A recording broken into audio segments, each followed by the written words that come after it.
Selamat siang atau pagi atau malam, Miss Sabrina.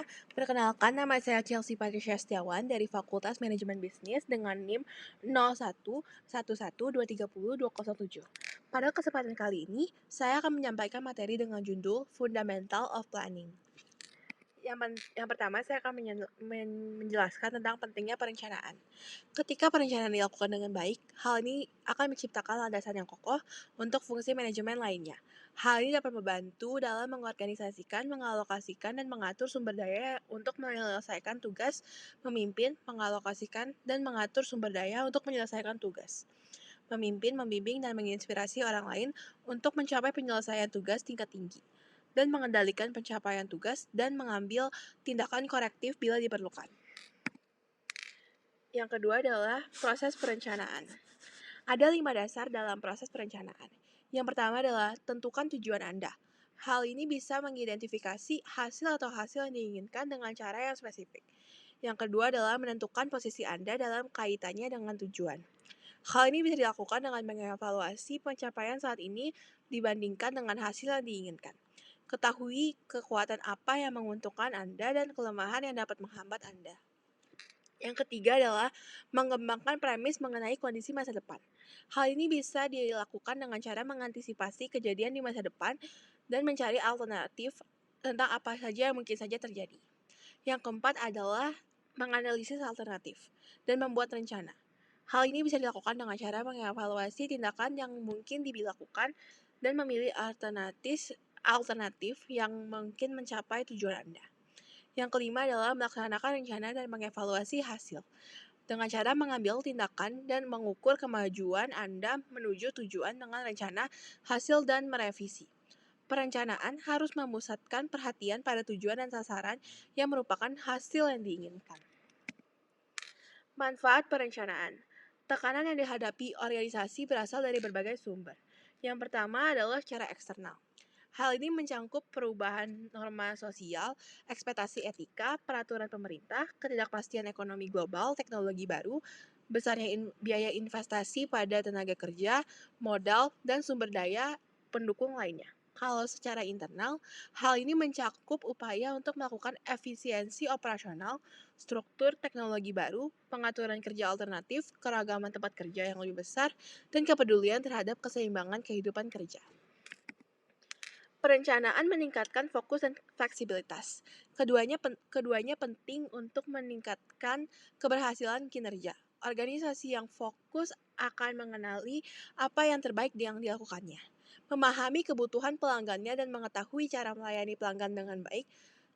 Sebuah organisasi dengan fleksibilitas, bersedia dan mampu berubah dan beradaptasi terhadap perubahan keadaan tanpa kehilangan fokus dan beroperasi dengan berorientasi ke masa depan bukan ke masa lalu. Perencanaan meningkatkan orientasi tindakan.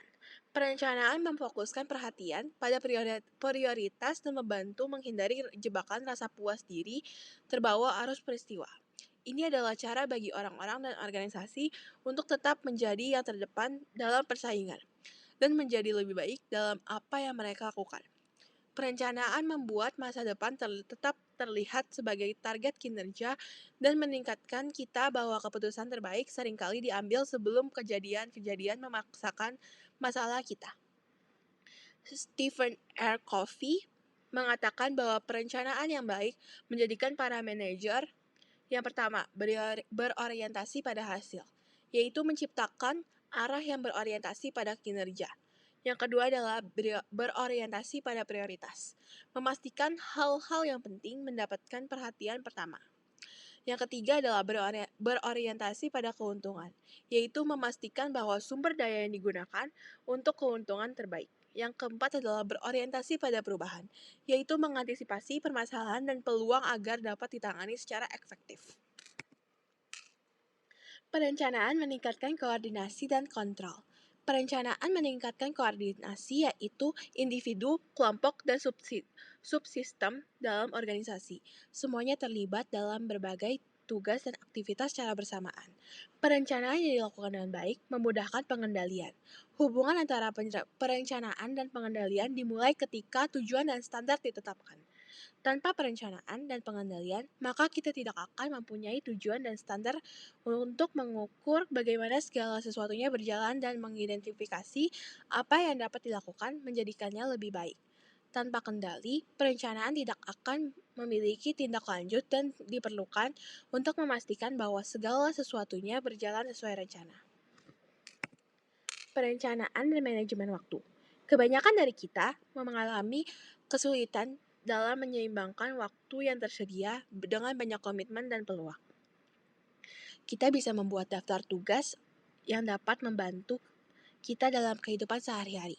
Daftar tugas ini meliputi prioritas utama, prioritas tinggi, prioritas rendah, dan yang sebenarnya tidak perlu Anda lakukan. Sekarang saya akan membahas tentang rencana panjang dan jangka pendek. Di masa lalu, jangka panjang disebut 3 tahun atau lebih ke depan. Sedangkan jangka pendek disebut 1 tahun atau kurang. Rencana jangka panjang saat ini bersifat kurang permanen, dan rencana ini seringkali direvisi. Sedangkan manajemen tingkat bawah untuk mengerjakan rencana jangka pendek yang bermanfaat kecuali setiap orang memahami rencana dan tujuan jangka panjang organisasi. Selalu ada resiko bahwa tekanan tantangan sehari-hari dan mengalihkan perhatian dari tugas-tugas penting. Sekarang saya akan membahas tentang rencana strategis, taktis, dan fungsional. Rencana strategis difokuskan pada organisasi secara keseluruhan atau komponen utama. Rencana strategis adalah rencana jangka panjang yang menetapkan arah tindakan yang luas dan menciptakan kerangka acuan untuk pengalokasian.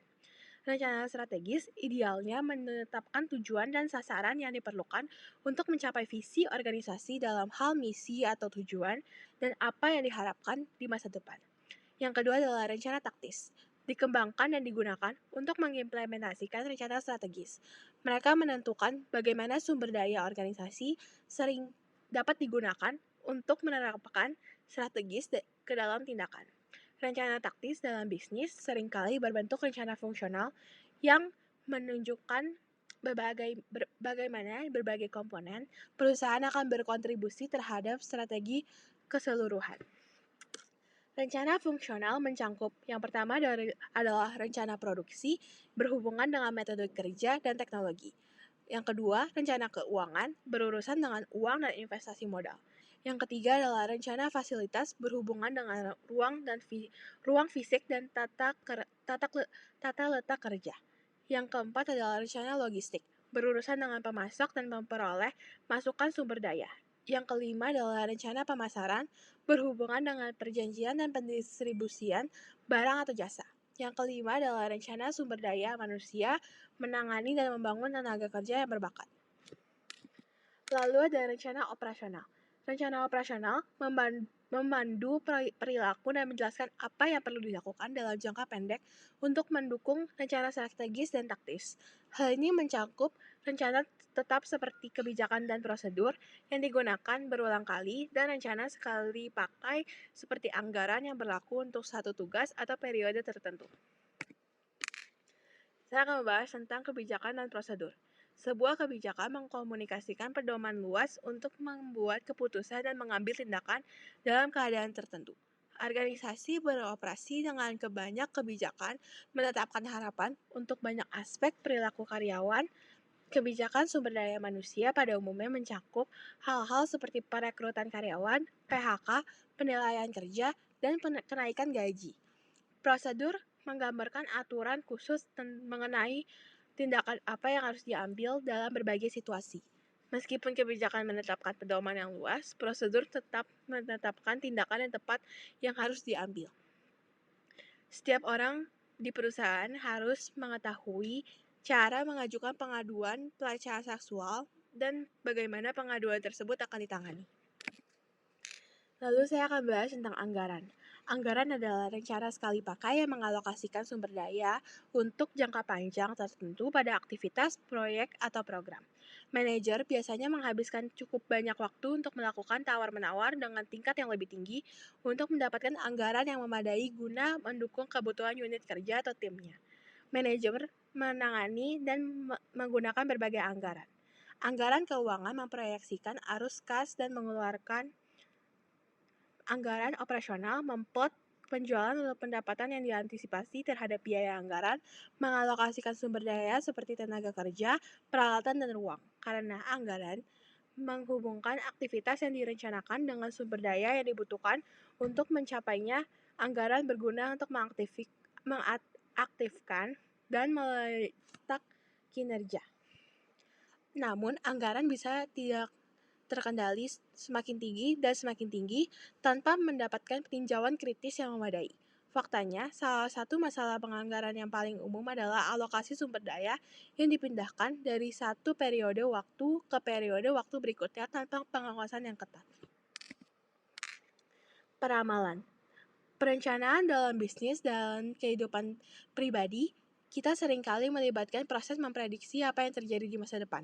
Majalah bisnis seperti Business Week, Fortune, dan The Economist secara rutin melaporkan perkiraan kondisi industri, tingkat suku bunga, tren pengangguran, produksi nasional, dan lain-lain. Tetapi perkiraan yang bergantung pada penilaian manusia bisa saja salah. Perencanaan kontingensi. Perencanaan kontingensi adalah cara untuk mengidentifikasi tindakan alternatif yang dapat diterapkan jika keadaan berubah. Rencana darurat yang sangat baik bahkan akan berisi titik pemicu untuk menunjukkan kapan harus mengaktifkan alternatif yang telah dipilih sebelumnya. Dalam menghadapi ketidakpastian, hal ini dapat menjadi alat yang sangat diperlukan untuk perencanaan manajerial dan pribadi. Perencanaan skenario. Perencanaan skenario adalah versi perencanaan kontingensi jangka panjang. Hal ini melibatkan pengidentifikasian beberapa kemungkinan keadaan di masa depan dan kemudian membuat rencana untuk menghadapi setiap keadaan. Jika keadaan tersebut benar-benar terjadi, dalam hal ini perencanaan skenario memaksa kita untuk berpikir jauh ke depan dan terbuka terhadap berbagai hal kemungkinan. Lalu ada benchmarking. Benchmarking adalah hal yang merupakan penggunaan perbandingan eksternal dan internal untuk mengevaluasi kinerja saat ini dengan lebih baik dan mengidentifikasi dengan cara yang memungkinkan untuk melakukan perbaikan di masa depan. Tujuan benchmarking adalah untuk menentukan apa yang telah dilakukan dengan sangat baik oleh orang dan organisasi lain, dan kemudian merencanakan bagaimana menerapkan ide-ide tersebut ke dalam operasinya sendiri. Salah satu teknik benchmarking adalah dengan mencari praktik terbaik yaitu hal-hal yang dilakukan orang dan organisasi yang membuat mereka mencapai kinerja unggul. Contohnya adalah Ford membuat benchmark pada seri 3 BMW dan pengecer Spanyol Zara menjadi tolak ukur keunggulan dalam fast fashion. Perencanaan staff. Seringkali berkembangnya organisasi, tantangan perencanaannya pun semakin besar. Begitu pula penggunaan staf perencana. Salah satu resikonya adalah kecenderungan berkembangnya kesenjangan komunikasi antara staf perencana dan manajer lini, kecuali semua orang yang bekerja secara erat, rencana yang dihasilkan mungkin didasarkan pada informasi yang buruk. Selain itu, karyawan suatu organisasi mungkin hanya memiliki sedikit komitmen untuk melaksanakan rencana yang dibuat oleh stafnya, dan tidak peduli seberapa bagus rencana tersebut. Lalu ada penetapan tujuan. Meskipun sebagian besar kita sadar akan pentingnya penetapan tujuan dalam manajemen, kita mungkin salah mengira bahwa penetapan tujuan adalah hal yang mudah akan dicapai.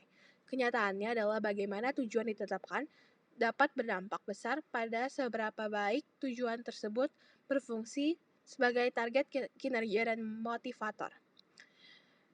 Great goals. Ada 5, yaitu spesifik, hasilnya diinginkan jelas bagi siapapun, terukur, tidak diragukan lagi, menantang, challenging tetapi realistis untuk dicapai, relevan, berfokus pada hasil penting, dan tepat waktu terkait dengan tanggal jatuh tempo dan jadwal. Goal management. Tujuan dapat memiliki sisi kelam dan sisi positif. Para peneliti menunjukkan bahwa tujuan dapat mempunyai konsekuensi negatif ketika tujuan tersebut ditetapkan terlalu tinggi. Ketika individu diharapkan untuk mencapai tujuan yang tinggi berulang kali, dan ketika orang yang berusaha mencapai tujuan tinggi tetapi tidak diberikan dukungan yang mereka perlukan untuk membangun dan mempelajari apa yang mereka perlukan untuk mencapainya. Kelemahan dari tujuan yang tidak dikelola dengan baik mencakup stres yang tinggi bagi para pencari tujuan, hasil kinerja yang buruk, dan kemungkinan perilaku tidak etis atau ilegal. Pengelola menetapkan tujuan yang baik dapat membantu menghindari masalah tersebut. Penyelarasan tujuan. Menetapkan tujuan besar menjadikan bagian dari rencana, lalu mengelola dan mendukungnya dengan baik adalah satu hal. Memastikan tujuan dan rencana terintegrasi dengan baik pada banyak orang, unit kerja, dan tingkat organisasi secara keseluruhan adalah hal yang beda. Penyelarasan tujuan menghasilkan kesepakatan mengenai yang pertama, sasaran kinerja untuk jangka waktu tertentu.